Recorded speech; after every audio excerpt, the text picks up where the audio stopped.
Hombros tridimensionales sobresalen desde todos los ángulos. Ahora mira este fallo común, donde el deltoide nunca recibe tensión real. El cuerpo se balancea, el trapecio roba la carga. El deltoide permanece pasivo, perdiendo completamente el estímulo necesario para crecer. Pero cuando alineas hombro, escápula y codo, la contracción se vuelve limpia, profunda, visible, desde cualquier perspectiva inmediatamente. Activa el cuerpo completo. Glúteos contraen, abdomen, estabiliza, escápulas, se posicionan neutras creando una base sólida para elevar carga. Siente cómo la tensión viaja desde el suelo. El core estabiliza mientras los hombros preparan una contracción controlada y precisa. Esto es donde la mayoría falla. Empiezan sin tensión global, dejando que otros músculos roben el trabajo del deltoide. Aprieta el agarre, genera irradiación. El sistema nervioso activa más fibras mientras preparas el movimiento desde una base fuerte. Observa el abdomen. Firme, sin colapsar. Evita balanceos que destruyen la línea de fuerza hacia los hombros completamente. Las escápulas rotan ligeramente hacia arriba, permitiendo espacio articular y preparando al deltoide para trabajar sin compensaciones peligrosas. Aquí ocurre el cambio real. Cuando estabilizas primero, el hombro finalmente puede producir fuerza en su rango óptimo completo. El pectoral mayor inicia el empuje, acortándose mientras estabiliza la transición hacia el trabajo dominante del deltoide anterior progresivamente. Si haces esto mal, pierdes todo. El pecho domina demasiado, y el hombro nunca recibe suficiente tensión para desarrollarse correctamente. Ajusta el recorrido, lleva los codos bajo control, permitiendo que el deltoide anterior se active sin perder alineación estructural. Durante la bajada, el pecho se alarga bajo tensión, pero mantiene estabilidad mientras el hombro prepara la siguiente fase activa. Evita colapsar al final. Controla el estiramiento para mantener la carga distribuida y lista para una transición eficiente. Observa este detalle. El cambio de énfasis ocurre cuando controlas el tempo y no simplemente mueves peso sin intención. Las escápulas se mantienen firmes. Cualquier descontrol reduce la transferencia de fuerza hacia el hombro de manera significativa. El pecho actúa como soporte dinámico, pero no como protagonista. La intención siempre dirige la carga hacia el hombro. Aquí ocurre el cambio real. Cuando limitas la ayuda del pecho, el hombro empieza a responder con activación mucho más intensa. Control arriba. Pausa breve. Siente la transición hacia el trabajo del hombro antes de iniciar la siguiente repetición precisa. El dorsal ancho se activa estabilizando la escápula, evitando elevaciones excesivas, mientras el hombro mantiene una trayectoria limpia y eficiente. Si haces esto mal, pierdes todo. Encoger los hombros apaga el deltoide y sobrecarga el trapecio innecesariamente.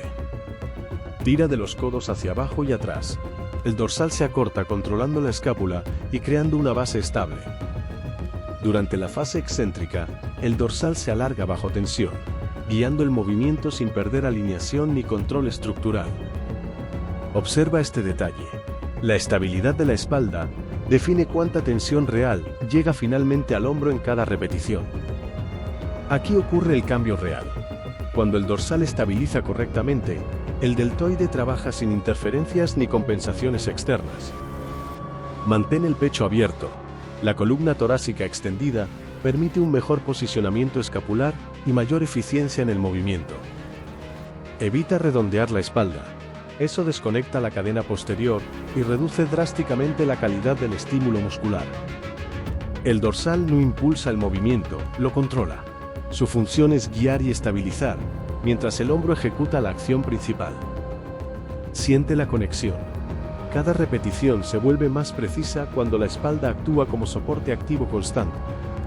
El deltoide posterior comienza a activarse, acortándose mientras retraes ligeramente el hombro, manteniendo control total del recorrido.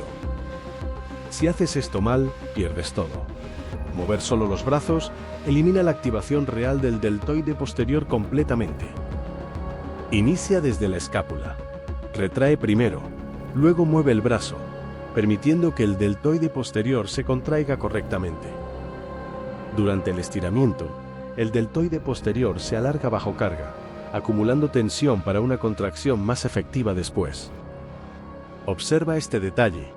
La amplitud controlada define el desarrollo completo, no el peso que utilizas en cada repetición. Aquí ocurre el cambio real. Cuando controlas la escápula, el deltoide posterior finalmente recibe el estímulo que siempre faltaba. Mantén el cuello neutro. Evita tensiones innecesarias que interfieren con la activación correcta de la parte posterior del hombro. El movimiento es corto pero intenso. Máxima contracción arriba, máximo control abajo sin perder tensión en ningún momento. La parte posterior equilibra el hombro. Sin ella, la apariencia tridimensional nunca se desarrolla completamente desde todos los ángulos. Prepara la transición. Ahora el enfoque cambia hacia la porción media, donde se construye la verdadera amplitud visual del hombro. El deltoide lateral inicia la elevación, acortándose mientras el brazo se separa del cuerpo con una trayectoria limpia y controlada. Si haces esto mal, pierdes todo. Elevar con impulso reduce la tensión y elimina la activación real del deltoide medio. Inclina ligeramente el torso. Este ajuste alinea fibras laterales, permitiendo que el deltoide trabaje en su ángulo más eficiente.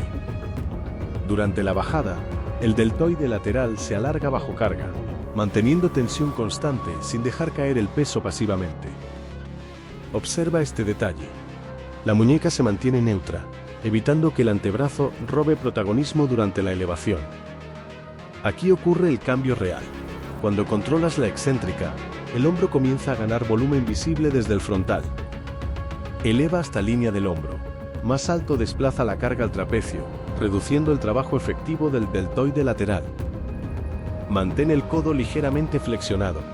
Esto protege la articulación y mantiene la tensión centrada en el hombro durante todo el recorrido. El movimiento es constante, sin pausas innecesarias abajo, manteniendo el músculo activo en cada fase del ejercicio. La tensión acumulada crea densidad. Cada repetición añade volumen real cuando se ejecuta con precisión absoluta. El deltoide anterior vuelve a participar, acortándose en movimientos de empuje controlado para desarrollar la parte frontal del hombro. Si haces esto mal, pierdes todo. Usar demasiado peso desplaza el estímulo y compromete la mecánica correcta del ejercicio. Controla la trayectoria. Los codos guían el movimiento, mientras el hombro genera la fuerza sin compensaciones externas. Durante la fase negativa, el deltoide anterior se alarga bajo tensión, manteniendo control y preparando la siguiente contracción eficiente. Observa este detalle. La estabilidad del core evita arquear la espalda y mantiene la carga enfocada en el hombro. Aquí ocurre el cambio real. Cuando eliminas impulso, cada fibra del deltoide anterior trabaja intensamente en cada repetición. Respira con control. Exhala durante la contracción para mejorar la activación y la estabilidad general del movimiento. El hombro trabaja en conjunto. Anterior y lateral se coordinan para crear volumen visible desde múltiples ángulos simultáneamente. La ejecución define el resultado. Cada ajuste técnico se traduce directamente en desarrollo muscular real y consistente. Prepárate. Ahora entramos en la fase donde los brazos potencian y refinan la forma completa del hombro tridimensional.